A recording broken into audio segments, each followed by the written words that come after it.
3 jours, nous accueillons pas moins de 250 personnes où l'on va parler donc d'une révolution exceptionnelle en matière de modification des génomes.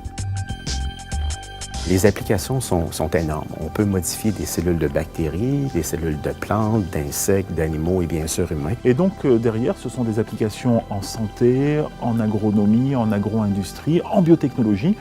Et certains même dans des articles eh bien, disent que l'on va même pouvoir faire de la biologie synthétique, c'est-à-dire bricoler à l'extrême, créer des séquences artificielles avec cet outil. L'origine de cette découverte vient des études qui ont été faites sur les virus. Il n'y a pas de plus abondant sur la planète que des virus, particulièrement des virus qui infectent spécifiquement des bactéries, ce qu'on appelle des bactériophages. Or, si les bactéries sont entourées de virus, ils doivent se défendre. Et le système CRISPR-Cas est un mécanisme de défense que possèdent les bactéries contre ces virus-là.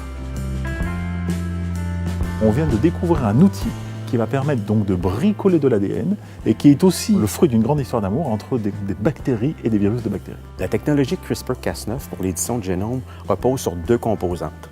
Une première composante, c'est une molécule d'ARN, un genre de GPS, et une protéine, une nucléase qui va couper.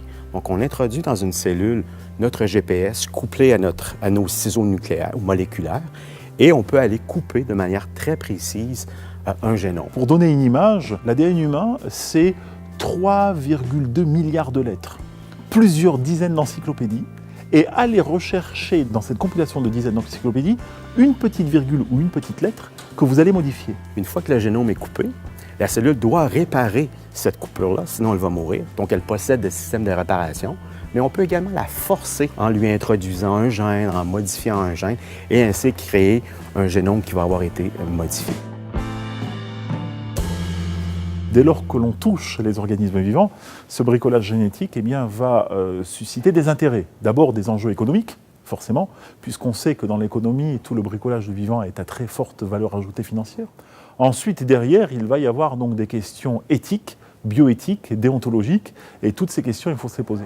Je trouve que c'est fantastique de pouvoir éditer le génome comme ça, mais ça pose la question de la sécurité. Ça fait peur, d'une part, ça pose beaucoup de questions. C'est une technologie qui est particulièrement intéressante, je pense, pour la recherche. Ça ouvre beaucoup de portes pour explorer de nombreuses maladies, pour explorer de nombreux processus fondamentaux, pas seulement des maladies. Après, il y a tous les problématiques qui vont aller derrière, mais on va probablement peut-être pouvoir traiter des maladies héréditaires. Ça ouvre beaucoup de possibilités, même un peu trop de possibilités. Même. Pour l'instant, il n'y a pas du tout une législation sur ce sujet qui suit l'avancée des technologies. Plus ça va avancer et plus les réglementations elles vont évoluer, surtout s'il y a des sous en jeu et que voilà quoi, il va falloir faire très attention, je pense. En France et en Europe, nous avons des instruments et des éléments réglementaires qui vont permettre donc soit de cadrer ces évolutions, soit effectivement d'essayer de limiter, je dirais, une expansion un petit peu trop hasardeuse et puis un petit peu trop loufoque de l'utilisation de ces outils. En combien de temps le système CRISPR-Cas9 va être utilisé chez les humains? C'est une excellente question